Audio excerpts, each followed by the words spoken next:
সেখানে যেতে হবে তোমাকে। My streaming is on.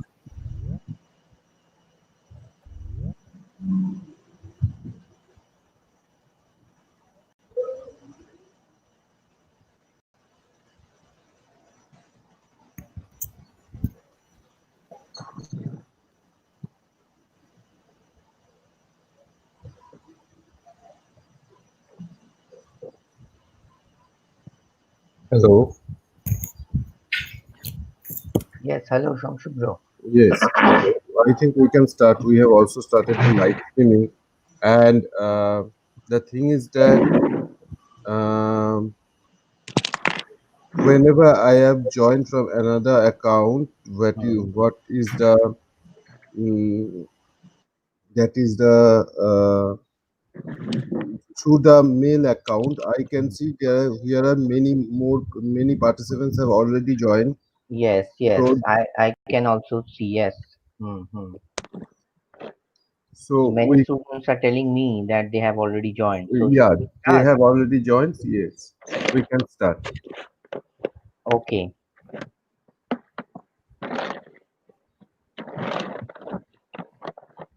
Okay. So, do we have Dr. Calcuttawala with us?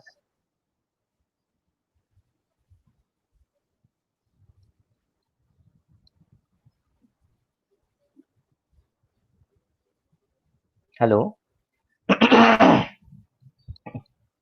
Hello?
Good morning, everyone.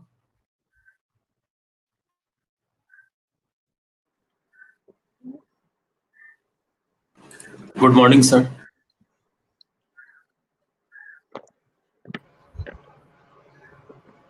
SCC, I mean, shall we start now?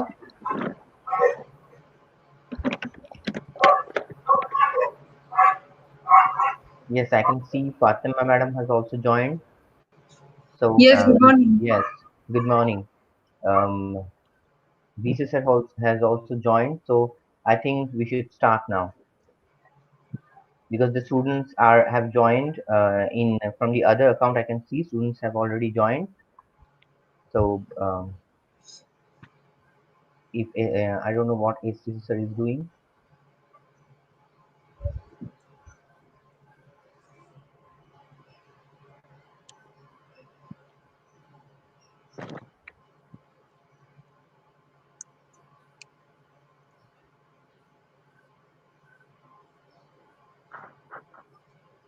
Hello, HTC sir.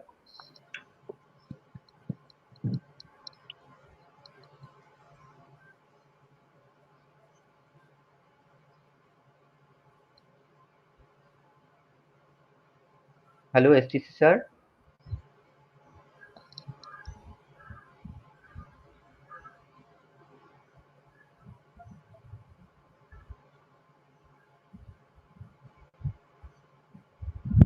Hello, HTC sir.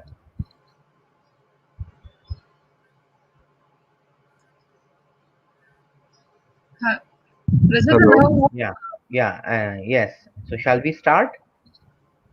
It is 10. Yeah. Many of the students has joined. I can see. Okay. Yes.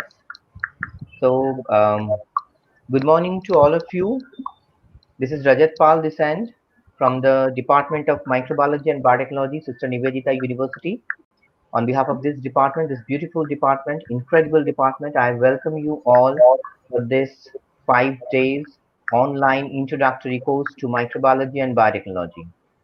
With me, there are Dr. Shomshubra Thakur Chaudhary, Dr. Fatema Calcuttawala, Dr. Atrey Ghosh, and Dr. Milan Banik is there with us.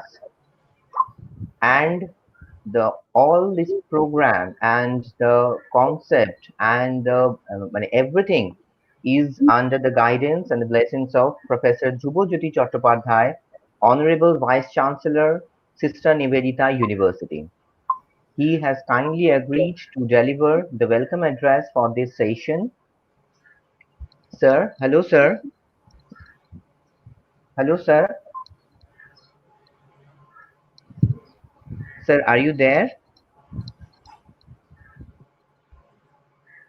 Hello, DJC, sir, are you there?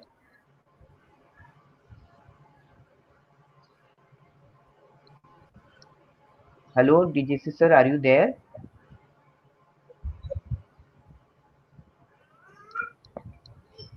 Maybe sir has got disconnected.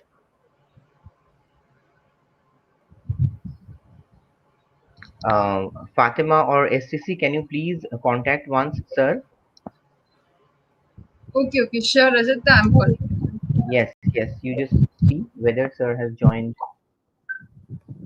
or not.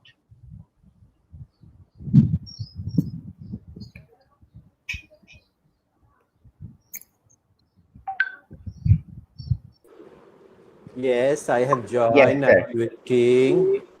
Oh, sorry, sir. So, shall we start now? And would you like to give the welcome address now, or you will join us later on, or you will give the welcome address after some time, sir? That is just our query to I you. shall request you to start the meeting and then I shall Okay, give sir. my, Okay.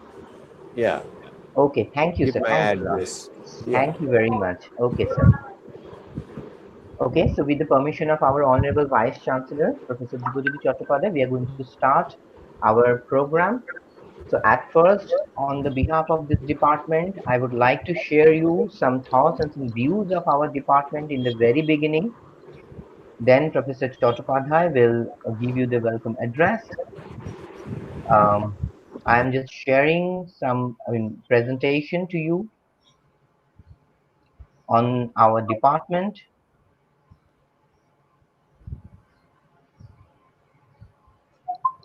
Can it be shared? Is it visible to everyone? Yes, Rajat, that's visible. Okay. Okay. So we are going to talk about the Department of Microbiology and Biotechnology, Sister Nivedita University, Kolkata. As I told that I'm Dr. Rajat Pal, right now heading the department, and with me there are four incredible faculty members I do have with me. That is Professor Atri Ghosh, Professor Shomshubra Thakur Chaudhuri, Professor Fatema Calcuttawala, and Professor Milan Boni. We five are running this department. Okay. In our department, two courses are actually running simultaneously. One is the biotechnology, the other one is the microbiology. For both, we offer UG and PG courses. Okay, these are some photographs of our well-equipped laboratories. And as I told you that biotechnology and microbiology, both the departments are running simultaneously under the same roof. And for both, we are, offering the postgraduate and undergraduate programs. What will be the future prospects or job prospects for these subjects? The higher studies in abroad is the major focus to our students. We always encourage our students to study more and more and more, and after graduation they should study the post graduation. After post graduation study they will go for the PhD, whether in India or outside the India, any universities. Already we have some foreign collaborations, and our students are going to the different outside countries for their higher studies as PhD. Okay. Many jobs in hospitals, pharmaceutical and biotechnological companies are open for our students. May I request everyone to mute their mic, please? Yes. So this is the major focus of the job aspects of our department, mainly the hospitals, the pharmaceutical companies, and biotech companies. There, our students can go and have a job over there. R&D is one of the major sector where my students are absorbed. That is the research and development sector of many MNCs, that is multinational companies and national companies also. As you all know that in this pandemic situation, the research has become a very trust area for all the subjects, mainly especially for microbiology and biotechnology. So after few years or within few years, there will be more companies and more opportunities for the research, how we can come to our normal life. Okay, from new normal to old normal. I don't know whether we will be able to go back to our old normal or not, but still the new normal, how much we can accustomed with the new normal, that we have to see. And the other job opportunity is my favorite actually personally, that is the teaching line in colleges and universities in anywhere in India and outside the India also. Whenever you are getting your most highest degree, that means the PhD degree, after that you are eligible for, or else if you clear the net examination, sorry, net examination, then you can apply for the faculty position in any colleges or universities in India. So these are the main job focuses of the students from our department, and some highlights of the department. As you can see that we are very much vibrant department. Many, webinars and seminars and lectures, talks we generally organize regularly in regular intervals. The students who are from our department, they are already accustomed with that, and the students who are actually coming from the other parts of the India, or I can see that from international participants are also there in our this webinar series or a course series. So everyone can see that we generally used to do lots of webinar series, and there's many eminent scientists, eminent doctors and researchers from India as well as from the abroad are giving their lectures. Professor Dhrubajyoti Chattopadhyay, Professor Ashok Ranjan Thakur, they are the big shot in this microbiology and biotechnology field. They actually taught our students. We are blessed that they are also belongs to our department. So these kind of faculties we do have. Hmm. And you can see that there is a group photograph. That is the photograph of a group who went to Okayama University for the collaboration with the sister Nivedita University. Okay, Dr. Shumoli Pine, under the guidance of Dr. Shumoli Pine, we can have this collaboration. We are very much fortunate to that. One of our students, you can see her, photograph, the Rupa Rani, she is going to Japan for her PhD. We are quite often publish our research papers. As I told you that in our department, research is a very important thing. All of our faculties are doing research very passionately, and in a regular basis we generally publish our papers, research papers, in international and national journals. You can see my students are a very vibrant student. They achieve so many things, so many certificates, so many medals in the university, many competitions they are taking part. They are achieving a very good marks. They are having very good positions in the academics also, as well as the extracurriculum activities, sports and debates and everything. They are very much involved. We have a library, departmental library. You can see many books are available. There is a central library also, and there is a departmental library. So actually, altogether, it's a very enthusiastic department. Both academics and the extracurricular activity, everything together. This is actually not only an educational department; it is actually an overall place where the students can enjoy the study. Okay, so this is all about for an introduction of my department. Um, okay, this is it. Now, may I request Dr. Fatema Calcuttawala to take over the mic and to start the session. Madam, welcome. Thank you, Rajata. Rajata, my voice is clearly audible. Yes, yes, yes. Madam, your voice is totally clearly audible. Thank you, Rajat sir, for the kind introduction. And hello and welcome all the participants. One second, Dr. Calcuttawala, just, to interrupt you, I forgot Yes, to yes. introduce you actually. Okay, I Okay, have introduced the department very nicely there. You are a very, important part that I showed. But what you are, that I have to tell in front of my okay, students. sure, Yes, Rajat. I am very much glad and very happy to have Professor Calcuttawala with us.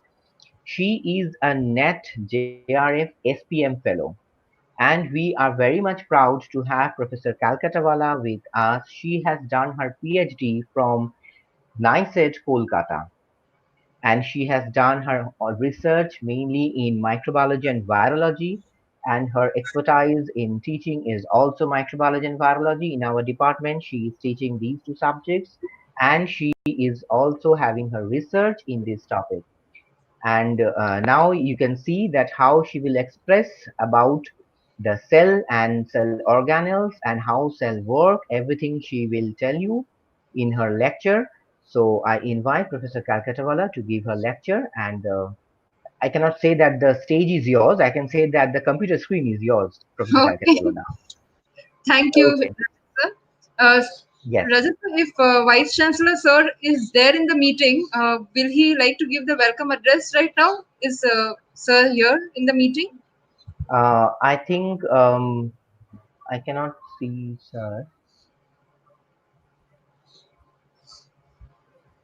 Uh, Sir, okay, I'm texting sir whenever he will be free, so that he can tell us, so then we can introduce him to the meeting, to the audience, so that he can deliver.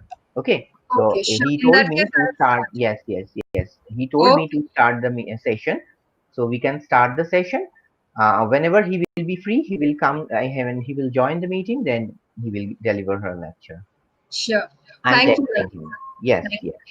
Hmm. So, hello and good morning, all the participants. Welcome you all to this introductory course to microbiology and biotechnology.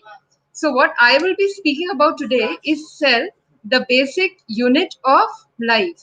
So, please have a look at this presentation. I hope it will be very clear to you. I have made very simple slides just to brush up your basics, and then we will end on a slightly complex note. So, I would like to share the screen with you all. Rajat sir, is the screen visible? Yes, Dr. Calcuttawala, it is clearly visible. Okay, sure. So, I would like to begin with this presentation, Cell, the Unit of Life. As you all are aware of this fact, that life begins with a single cell. In this figure, we can see a single 200 micrometer human egg cell, which is fertilized with a sperm cell, which is also a single cell. And from the union of this egg with the sperm arises 10 trillion cells of a human body. So that is the beauty of a single cell. It gives rise to an entire organism. Now, if we go back to the basics, we go back to the textbook definitions of a cell. Cell comes from the Latin word cella, which means a small room. We have also studied that a cell is the basic structural and functional unit of all living organisms. It is the smallest fundamental unit of life. They are also called the building blocks of life, and the study of cells is called cell biology or cytology. Now, what I would like to tell all the participants is that if you have any queries, please feel free to type your queries in the chat box, and I shall address them at the end of the talk. Next, let's go back to the history of the discovery of a cell. If we go down to the year 1600 and then come back gradually from the past into the present, the story goes like this. Robert Hooke, in the year 1665, he was an English scientist who looked at a thin slice of cork through a compound microscope. He observed many tiny hollow room-like structures which resemble a honeycomb, and therefore he called them cells.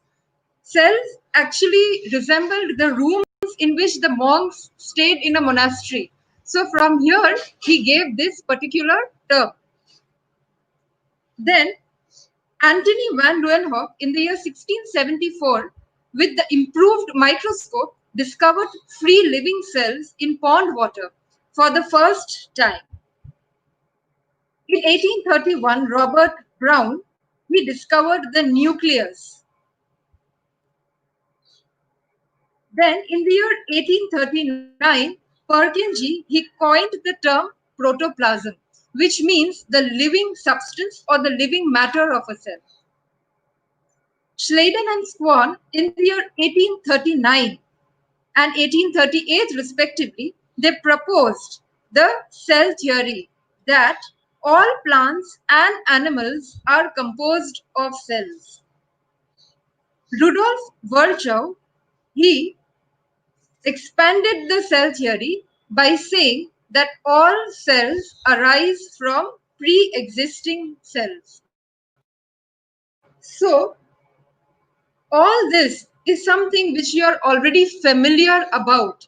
The history of the discovery of cells, the plant cells, the animal cells. Now, let's take one step ahead. From the discovery of cell, we now come to the next important topic, which is the diversity and commonality of cells. Means they are diverse, yet they are having many things in common. So the diversity is in terms of their shapes, in terms of their sizes. As you can see over here, cells come in an astounding assortment of shapes and sizes. You can see over here that in the first figure, we are seeing the eubacteria cells, figure A. Figure B is showing archaebacteria. C is showing red blood cells, as we can see those red concave shaped cells. D are the large single cell fossilized dinosaur eggs. E is a colonial single cell called green algae. F is neurons. G is the epithelial cells, and H, they are showing the plant cells. So the beauty of nature lies in the fact that cells come in so many different shapes as well as in different sizes. Now, in terms of the diversity in the size of the cells, the first figure is showing the smallest cell which is present in the world, and that is Mycoplasma gallisepticum. The largest cell is that of an ostrich egg. The longest cell is that of a neuron or a nerve cell. The largest cell in the human body is an egg cell, and you'll be surprised to know that the size is 1 millimeter. And the smallest cell of the human body is the sperm cell, which has a size of just 60 micrometer. A nerve cell is so long that it can be over 1 meter long. So you can just imagine the diversity which exists in nature in the size of the cells. Now, why are cells so small? The human body, as I told you all, is composed of 10 trillions of cells. Why so many cells, and why are these cells so small? Now, there is a very beautiful concept behind this. Small cell size results in an increase in the surface area is to volume ratio. Now, what do I mean to say by making this bold statement? If you look at 3 cubes, each cube is having a edge length of 1 millimeter, 2 millimeter, and 4 millimeter cube. So if you just grab a piece of paper and your pens, if you have them near you, and you just calculate the surface area and the volume, and the surface area is to volume ratio. Now, how will you calculate that surface area? You can calculate by applying the formula 6a squared, right? Volume is calculated by applying the formula a cube. A is denoting the side length. All this you have already studied, I'm sure, in your class 11, 12. All these formulas are already well known to you all.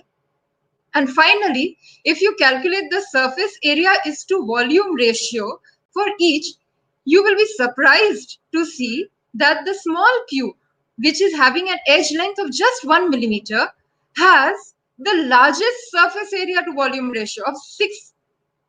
Then the third cube, which is having a biggest edge length, 4 millimeter, that is showing the smallest surface area is to volume ratio.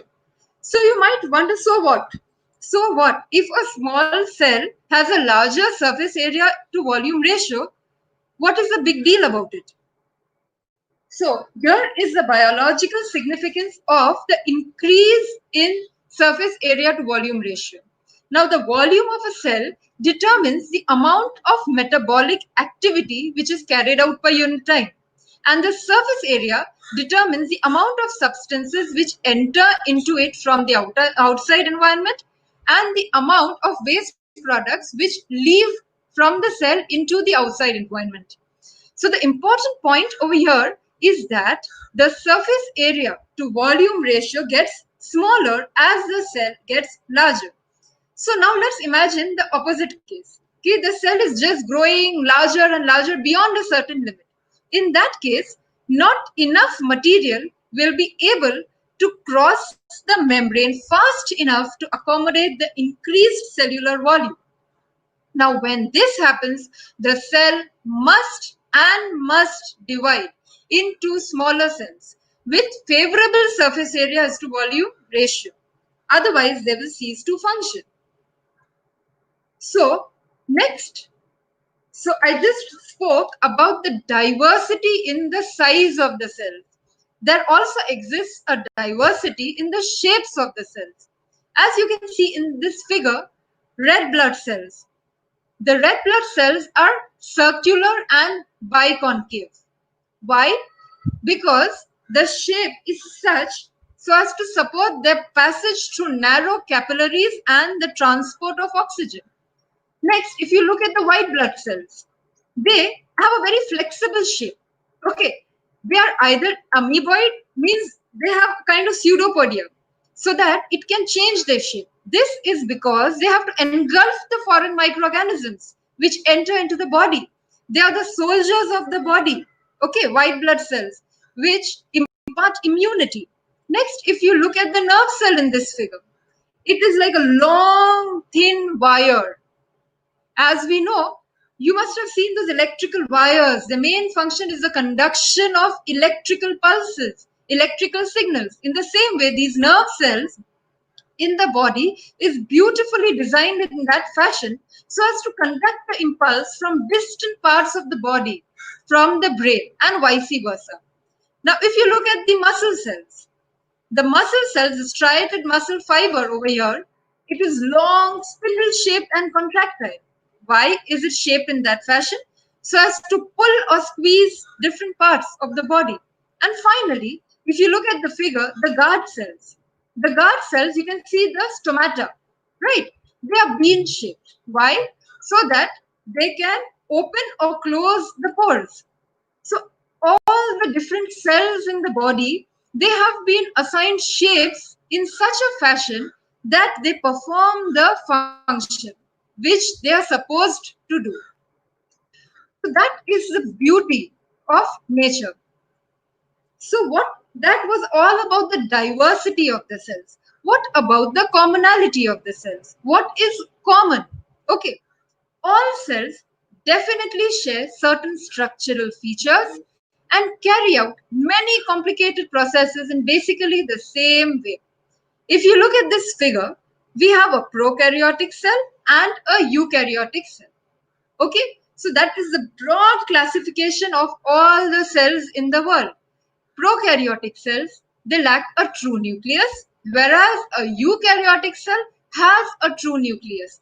Prokaryon, karyon means nucleus, and eukaryon, U means true nucleus. So that is the commonality of all the cells, that they are broadly classified into either prokaryotic or into eukaryotic. Next, so what is the difference between a prokaryotic and a eukaryotic cell? Well, this again might sound a bit repetitive, but we are just brushing up the basics right now. So, a prokaryotic cell, we are actually referring to those cells which are bacterial, archibacterial or eubacterial. Okay, and they're very simple. They're less complex. But the eukaryotic cells, they're found in human beings, plants, animals, insects, and so on. A eukaryotic cell has a well-defined true nucleus, whereas a prokaryotic cell lacks that nucleus. The DNA of eukaryotic cells have linear strands, whereas the DNA of prokaryotic cells is circular in nature. So, next, coming to the difference between a plant cell and an animal cell, this again is a recapitulation. We are all aware of the fact that plant cells are larger in size compared to an animal cell, which is much smaller in size. Then, in a plant cell, the nucleus is located at the side, whereas in animal cell, it is located in the center. Then, a plant cell consists of a cell wall, which is absent in an animal cell. It consists of chloroplast, which is responsible for performing photosynthesis. It has a big vacuole. So, next, before I move into, as I started my presentation saying that a cell is the basic structural and functional unit of life. So, before going into the function of a cell, let us just have a look at the structure of the cell. Okay, so just take a minute and try to recapitulate what you have already studied in your class 12 level. Cell is containing several organelles, and these organelles, different organelles, have different functions or roles to perform in the body. Okay, so if you look at this particular slide, the cell is post office. I have given this caption, who am I? Can you just take a minute to think which organelle is called the cell's post office? Which organelle is the brain of the cell? There is an organelle which is called the suicidal bag of the cell. Then the living matter of the cell and the powerhouse of the cell. Take a minute to think. As I now move on with my presentation, I will gradually unravel to you these different names and their functions. So, from here we move on into the structure of a cell. This is the introduction to the cell structure. They consist of cell boundaries, which can be the cell wall and the cell membrane. and they consist of the protoplasm, which is the living matter of the cell. The protoplasm consists of the cytoplasm and the nucleus, and the cytoplasm in turn, it consists of the cellular organelles, vacuoles, and cytoplasmic inclusions. Now these cell organelles, they can be either membrane bound or they can be free of any membrane. If they are membrane bound, it can be either a single membrane bound organelle, which is in the case of endoplasmic reticulum, Golgi apparatus, lysosome, and if they are double membrane bound, they are comprising of mitochondria or the plastid. Now, if they are not containing any membrane, what kind of organelles are they? Ribosome and the centrosome. So these points you need to remember. So coming to the first important component, the cell wall. You can see in this slide, there is a house in the center, which is surrounded by a fence. It is like a fort. Okay. So the cell wall is like a fort. This house in the center, I have named that as the nucleus. Okay. And the cell wall is the fence surrounding this fort. It protects the organelles inside the cell and also provides the strength and support to the cell. So, what about its location? Where is the cell wall found? I am sure you all know it is a tough, rigid layer which is located outside the cell membrane. It is found, as you can see, in the plant cell, but it is absent in the animal cell. The composition of the cell wall in the plant cell is primarily cellulose, and in case of bacteria, it is peptidoglycan and lignin in case of fungi. So what is the function? I just mentioned it provides the strength, the rigidity to the cell, and it protects the cell against any kind of mechanical stress and infection. Next, the cell membrane. Now this is a very interesting feature. The cell membrane, it consists of a phospholipid bilayer. You must have heard of several models, the Singer-Nicholson model, but as we don't have that much of time, I would just give you all a gist of the location of the cell membrane. It is present in all cells, animal or plant cells. It is present everywhere. Okay, in case of plant cells, it is just present beneath the cell. Next, what is the composition? It is composed of the phospholipid bilayer, which can be embedded with proteins and a small amount of carbohydrates. If you look at this figure, you can see that the phospholipid bilayer, it consists of an intracellular and an extracellular part. It consists of hydrophilic head, means water-loving. Hydrophilic means water-loving. And it consists of hydrophobic tails, means water-hating. The hydrophobic tails are present in the center and the hydrophilic heads are exposed to the aqueous environment. So what is the function of this membrane? It is a semi-permeable membrane which allows selected molecules to move into and out of the cell, okay, to diffuse across the membrane. So just a brief overview of the two types of transports which take place via the membrane: active transport and passive transport. Okay, as you can see, in case of passive transport, again, you have two types of diffusion. One is simple and the other is facilitated. Okay, in simple diffusion, the molecules are moving from a region of their higher concentration to a region of their lower concentration directly through the membrane. In case of facilitated diffusion, they are again moving from a region of their higher concentration to a region of their lower concentration, but they require a carrier or a transporter protein for this function. Now coming to the active transport, the molecules are moving against the concentration gradient, means from a lower to a higher concentration. As you can see, these diamond-shaped molecules, you can see only 2 over here and we have 5 inside the cell.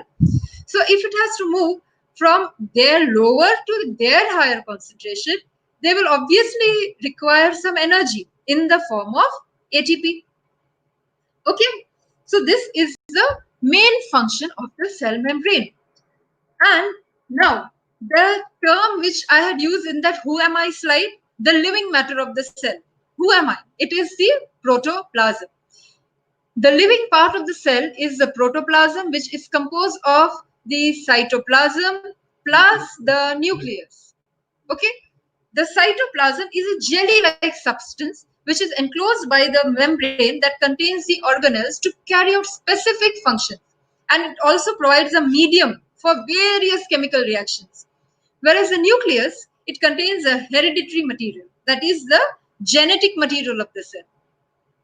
So this figure shows you that the protoplasm is nothing but the sum total of the cytoplasm plus the nucleus.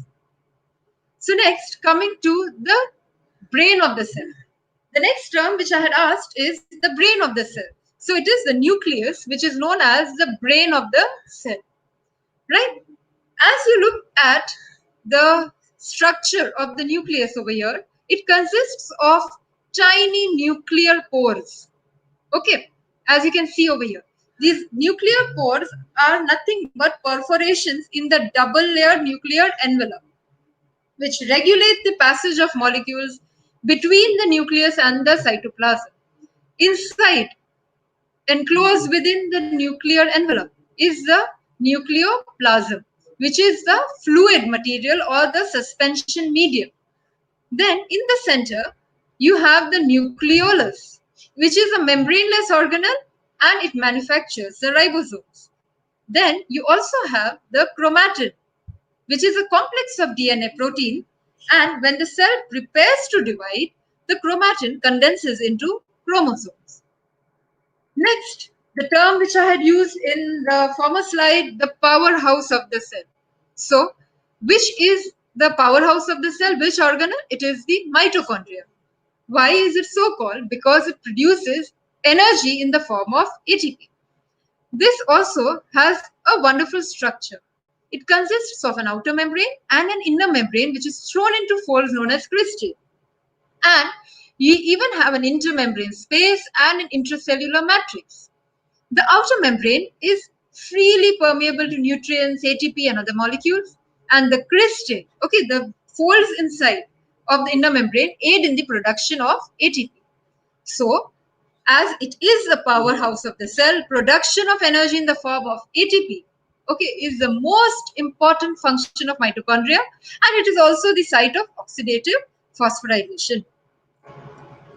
Next, coming to the next organelle, plastids. The three types which exist are chloroplast, chromoplast, and the leucoplast. Chloroplast contains chlorophyll, which is a green pigment that absorbs sunlight for performing photosynthesis. It produces and stores glucose. The chromoplast, it contains the carotenoids, which are the red, orange, and yellow pigments, and they're found in flowers and fruits. And leucoplast, as you can see, it contains no pigment, and the function is to store starch.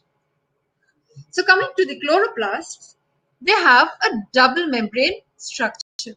They have circular naked DNA and 70S ribosome. As you can see, they have inside the chloroplast flattened disc-like structures which are called thylakoids, and they are arranged into stacks called grana.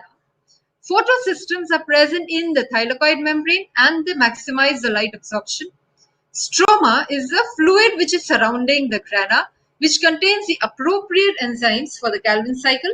And as you can see, lamella, they connect the grana. So the important function of the chloroplast is photosynthesis. There is a very interesting theory which is known as the endosymbiotic theory to explain the origin of the chloroplast and the mitochondria. According to this endosymbiotic theory, what happened is there were infoldings in the plasma membrane of an ancestral cell, which gave rise to the endomembrane compartments like the nucleus and the endoplasmic reticulum. In a first endosymbiotic event, the ancestral eukaryote consumed the aerobic bacteria, and that evolved into the mitochondria and it gave rise to heterotrophic eukaryote. In the second endosymbiotic event, the event resulted in the consumption of a photosynthetic bacteria which evolved into chloroplasts, and that gave rise to the modern photosynthetic eukaryote. So, endosymbiosis. Endo means to inside, engulf, and symbiotic means a relationship which is mutually beneficial to both the partners. So it resulted in the production of the chloroplast and the mitochondria. So next, coming to the next organelle, which is the endoplasmic reticulum, it is a network of interconnected membranes called cisternae, which enclose the lumen. At some sites, the endoplasmic reticulum is continuous with the outer nuclear envelope membrane. Now, this endoplasmic reticulum is of two types, RER, which is a rough endoplasmic reticulum, and they have ribosomes on the surface, and the smooth endoplasmic reticulum, which do not have ribosomes studded on the surface. So this is RER and this is the SER without any ribosomes. The function of endoplasmic reticulum is that the cytosolic phase of RER is studded with ribosome and they act as sites for protein synthesis. Whereas the SER, the smooth ones, they lack ribosomes and function in lipid synthesis and the production of steroid hormones and detoxification. Next, I had asked you all in that who am I slide, which organelle is called the cell's post office. As we all know, what is the function? What happens in a post office? The receipt and delivery of various messages and other things. Okay, so the Golgi apparatus also has something similar to perform. The receipt and delivery of certain components of the cell. It is located in the cytoplasm again, and it is located close to the endoplasmic reticulum and the nucleus. Plant cells, Golgi apparatus is called the dictyosome. It consists of membranous components, as you can see, called cisternae and even vesicles. The Golgi complex is polar in nature, means it has a cis phase, which is the receiving department, as you can see over here, the cis phase, and it also has a trans phase, which is the shipping department, the delivery department. Vesicles are originating from the pinching of the cisternae. The primary function is secretion and it acts as a packaging and transport organ. Okay, just the function which is performed by a post office. And what do they transport? They transport various materials like proteins, polysaccharides out of the cell. Next, we come to the organelle which I had termed as the suicide bag of the cell. Okay, these are nothing but the lysosomes. What do they digest? They digest food, they digest organelles, they digest cells. Okay, that is why they are called the suicide bag of the cell.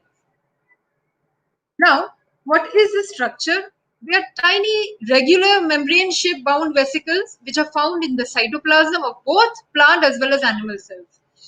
Since they're helping in digestion, they consist of various hydrolytic enzymes and they are membranous sacs which are budded off from the Golgi apparatus. So what is the most important function of lysosome? They help in digestion. What are the various enzymes which is present in the lysosome? The nucleases, proteases, carbohydrate digesting enzymes, and so on and so forth. Next, coming to the organelle, the ribosomes. Okay, they are also called ribonucleoproteins. Why? Because they are composed of both protein as well as rRNA. Now, they can be of two types. They can be either free ribosomes, which are suspended freely in the cytoplasm, or they can be bound ribosomes, which are attached to the outside of the endoplasmic reticulum, as in the case of RER, the rough endoplasmic reticulum. As we can see over here, a ribosome consists of two subunits, whether it is a prokaryotic or a eukaryotic ribosome. But there is a difference. Okay, this is a very, very important thing which you should remember, never forget, that a prokaryotic ribosome is 70S. It consists of a large 50S subunit and a small 30S subunit. And a eukaryotic ribosome is 80S in nature and it consists of a large 60S subunit and a small 40S subunit. And they even differ in the composition of the RNA which is present in the subunits. What is the function of the ribosomes? They play a very important key role in translation, that is in protein synthesis. The genetic message is carried by the mRNA from the nucleus into the cytoplasm and this message is translated by the ribosomes. Okay, as you all are aware of the protein synthesis pathway, that there is a small growing polypeptide chain and subsequently more amino acids are added to it, and that's resulting in the large polypeptide chain. Next, the centrosomes. The centrosomes are made up of two mutually perpendicular structures which are called the centrioles. The main function is to maintain an equal distribution of chromosomes in daughter cells during cell division, as you can see over here. What about the vacuole, which was present exclusively in the plant cell? It is the empty space. Okay, this is a membrane-bound cavity inside a cell. It stores materials like food, water, nutrients, as well as waste products. And there is a membrane that surrounds this cell.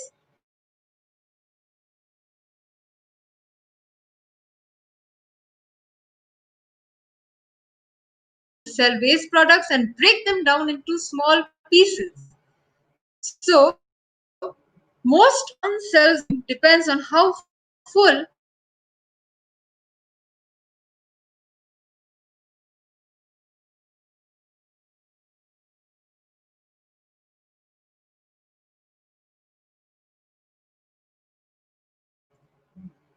So, having discussed with you all the various structural aspects of the cell, we now come to the concept of the cell.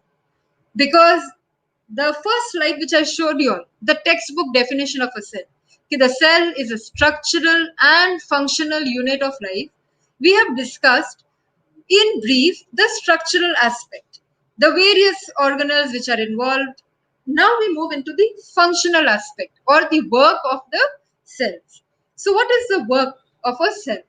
Cells can build and degrade numerous molecules and structures, numerous macromolecules, proteins, lipids, carbohydrates. They can synthesize many such structures.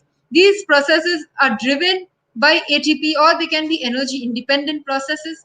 And ATP, they are all aware of the fact that it is known as the universal energy currency of the cell. So a cell is nothing but a chemical factory. Okay, just as in a factory, numerous things are manufactured. These tiny little cells, they are also powerhouses. They are also factories which are synthesizing numerous things. They produce an enormous number of complex molecules from simple chemical building blocks. Okay, proteins being synthesized from simple amino acids. You have carbohydrates being synthesized, lipids being synthesized, nucleic acids being synthesized from tiny building blocks called nucleotides. So several complex macromolecules have been synthesized from simple building blocks. And all of the synthetic work is being powered by chemical energy, which is extracted primarily from sugars and fats or by sunlight, means either through respiration or by photosynthesis in plants. And as I again mentioned, it is energy driven. So tapping the energy from the sunlight or by respiration, in case of animal cells, ATP is getting synthesized, and this energy is being utilized for the synthesis of macromolecules, which I just mentioned in the form of DNA, RNA, proteins, and polysaccharides. There can be synthesis of other cellular constituents like membrane phospholipids. Then this also powers several cellular movements like muscular contraction, relaxation, movement of chromosomes during cell division, mitosis, meiosis. This energy powers transport of molecules, and it results in generation of heat, maintenance of temperature, and it also generates electric potential, which is important for conduction of nerve impulse. So the first function of the cell is to build various molecules and structures. The next important function of a cell is they produce their own extracellular environment and glues. Glues in the sense the substance which is holding the cells together. So collagen is the single most abundant protein in the animal kingdom, and it is the major component of the extracellular matrix. The cells in the animal tissue are glued by cell adhesion molecules called CAMs, and they are embedded in the surface membranes. Now, if you look at these two structures of the cells, we can see the cytosol of adjacent animal cells is connected by bridges or which are called gap junctions. And in case of plant cells, two adjacent cells are connected by bridges which are called plasmodesmata. So these structures are allowing the cells to exchange, okay, these gap junctions in animals and plasmodesmata in plants, they allow the exchange of small molecules, including nutrients, signals, facilitating the coordinated functioning of cells in a tissue. Next, cells can also, as just an entire animal or a human being, can move about.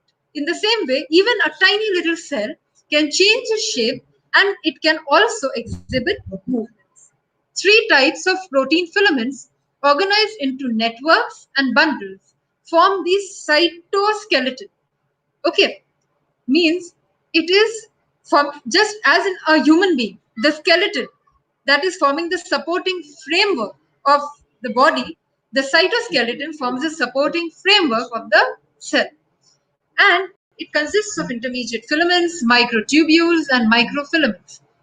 Okay, they are shown in the figure over here. In actual, they don't exist in these three colors, green, blue, and red. They have been stained in that fashion. That is why they're appearing like that. So the cytoskeleton prevents the plasma membrane of animal cells from just falling limp into a sphere. Okay, it helps in supporting it. And it also functions in cell locomotion and the intracellular transport of vesicles, chromosomes, and macromolecules. Another important function of cells is cell signaling. Okay, they receive and deliver information from outside into the cell. So some of the cells, they have surface receptors. Okay, when the signal is bound to these surface receptors, it results in the conversion of the inactive enzyme to its active form. Another important cell signaling pathway which operates, as we can see, there is a cytosolic receptor. Okay, these receptors can either be membrane bound, as you can see in the first case, or they can be freely located in the cytoplasm. So this receptor is binding to a particular hormone, red color hormone. The moment it binds to the hormone, it translocates into the nucleus. After translocating into the nucleus, it binds to the DNA and triggers the transcription and finally the translation. Okay, from DNA you're getting the RNA by transcription and then you're getting the protein translation. So cells have this important role in cell signaling. Next, they regulate the gene expression to meet their changing needs. Okay, genes are present on the DNA. As a result of transcription in these cells, you have the primary transcript. Then you have, after transcription, the DNA is getting converted to RNA. From RNA, you get your proteins by translation, and then they undergo certain post-translational modification events. So depending on the needs of the cell, okay, and powered by the cell signaling pathways, they can undergo transcription and translation. Cells, they grow and divide. Okay, shown over here are the various phases of cell division which you all have studied. The G0, G1, S, G2, M phase. So G0 is the resting phase. G1 involves RNA and protein synthesis. S is the DNA replication phase. G2 is the RNA and protein synthesis phase. So as a result of this, why do the cells divide? As I told you all in the beginning, each cell, there's a threshold level of surface area to volume ratio which it needs to maintain. So if it crosses that threshold, they have to divide to meet the needs of the cell. Next, they also determine the gender or the sex of an individual. How? As you can see, a female cell is diploid 2n, and in case of a male, it is 44. As you can see, XY, male cell diploid, and female cell diploid is XX. As a result of meiosis, the division results in from a diploid to a haploid condition. From XX, we have two cells, each containing a single X. And a male, you have one cell containing X and the other cell containing a Y. So depending upon the fertilization which takes place, if X and X unite, it will give you a diploid XX cell and the zygote will be a female. And if X and Y unite, the zygote will be a male. So over here also, the cells determine the sex of an individual. Now, we come to the last slide of my presentation.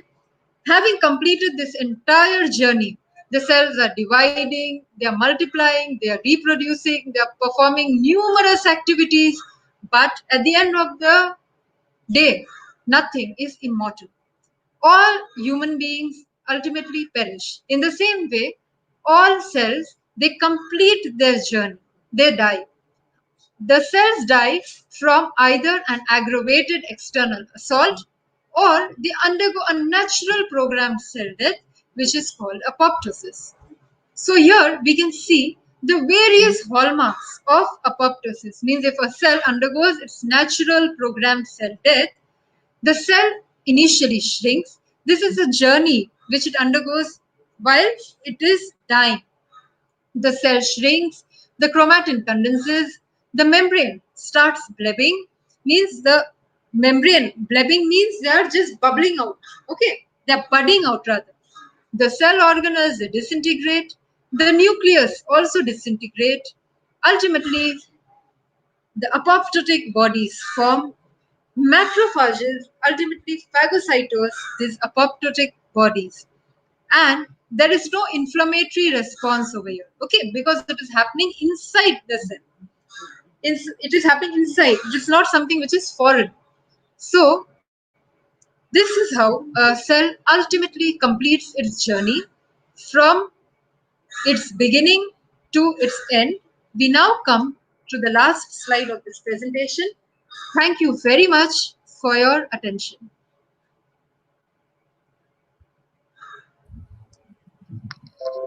Yes. So it was a fabulous journey, Professor Calcuttawala. I must congratulate you. Without any ticket, without any reservation, we have traveled from the birth of a cell to the death of Death the of the cell. cell. Yes, so I mean, it's a fabulous journey. It's a really fabulous journey. So I must thank Professor Calcuttawala for giving this very nice and very, I mean, informative lecture. So on behalf of the department, I mean, Professor Calcutta is also part of the department. So actually, she is, I mean, giving thanks to her itself. So, but yes, as I mean, it's the norm that I have to give her a thanks. I cannot, I mean, thank her actually because without Professor Calcuttawala, I mean, MBBT department is incomplete. So she is, yes, she is a very active part of our department. Always, whenever I call Fatima, this is the problem. She is telling that, yes, Rajat, I am solving. So she is actually a powerhouse of MBBT department. Okay. So, And Rajata, you are the heart and brain of the department, the soul of the department, rather. thank you. Thanks a lot.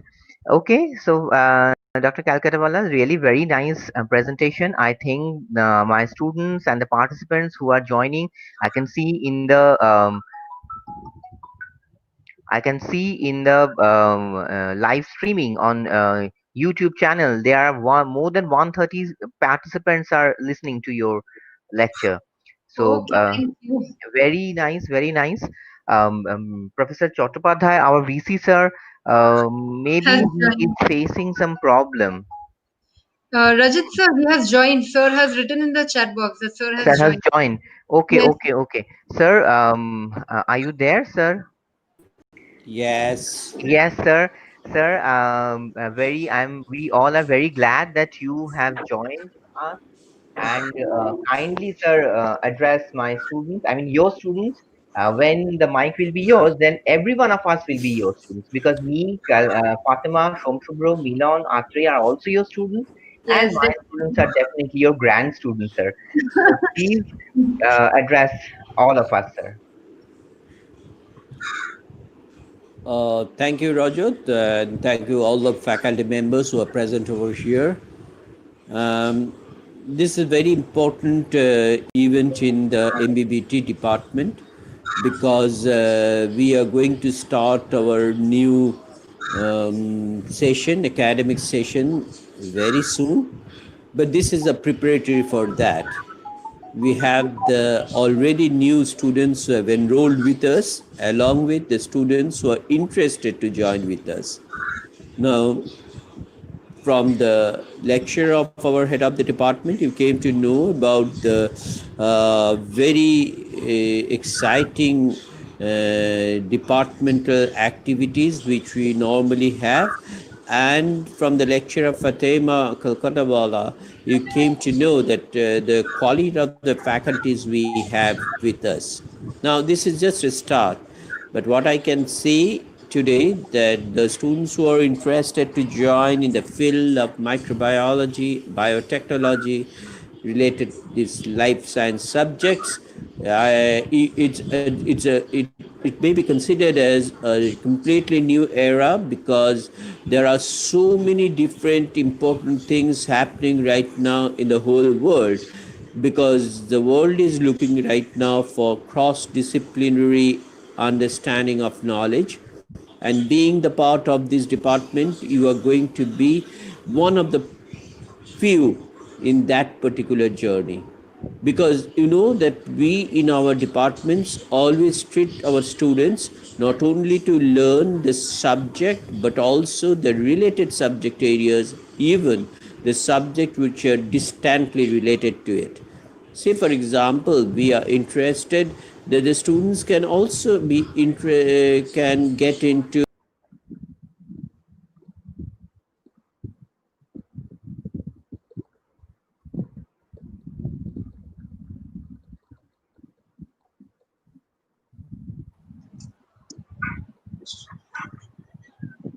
Rajat sir, I think DC Yes, sir has got disconnected somehow. disconnected. Yes, yes. Hmm. Okay, let's wait for some time. Yes.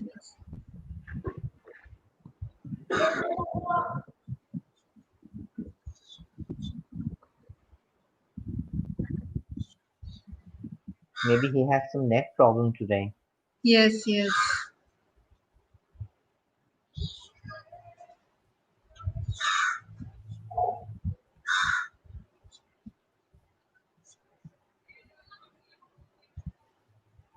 Sir, are you there?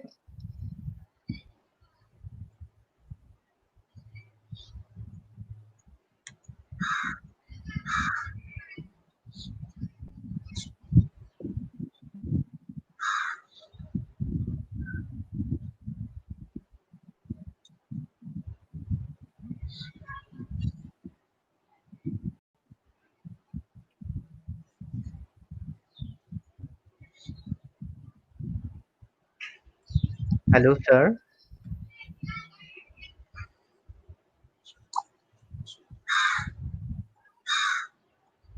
Hello, sir. Rajat sir, I think he has got disconnected. I think he is not there. Yes. So, okay, let me contact with him at least once. Hmm. I've texted him. Hmm.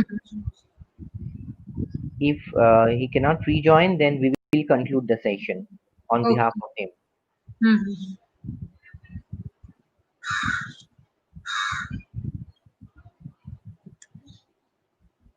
Dear participants, please be with us. Please have patience. Our visitor has maybe disconnected for a while during for maybe due to some bad internet connection. So please wait for some time. If he cannot join, then we will conclude the session by ourselves.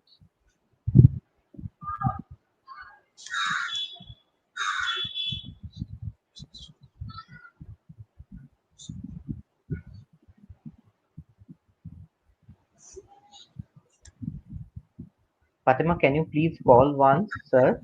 Okay. Okay. Sure, Rajat. Yes, yes.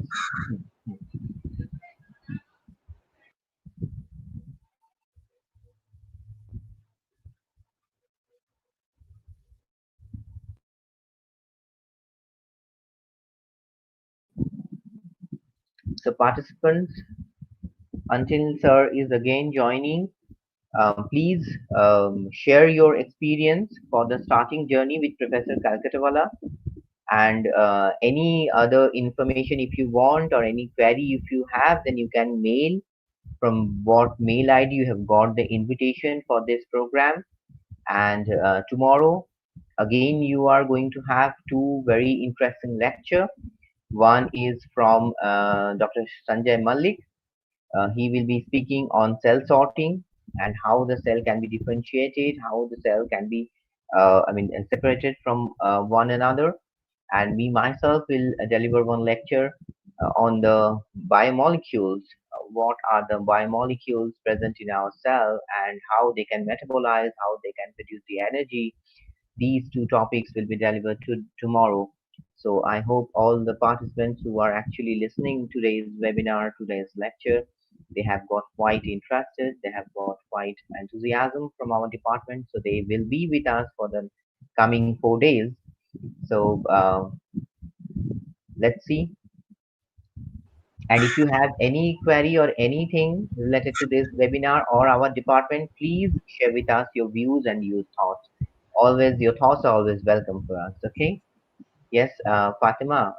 Yes, Rajat sir, I Mm, just had a word with VC yes. sir. He's Mm-hmm. saying he's having some network issues. He's got disconnected. He's saying Okay. you all can close the Rajat sir, you can close the session on his behalf. Okay. So, as due to some bad internet connection, our VCSR has got disconnected, and he is not. I mean, he's trying, but he is not getting connected with this webinar series. So, on behalf of him, with the due permission to him, on behalf of the all MBBT department, I'm concluding for this first day session, and I'm thanking all my faculty members, and at last I'm thanking all my participants and dear students, in national and international participants. So hoping that tomorrow again we will meet in the same time and with a new journey of this biotechnology and microbiology. So bye for now. Stay safe, stay healthy, be at your home, and keep in touch with us, and take care about your family. So bye for now. Bye today.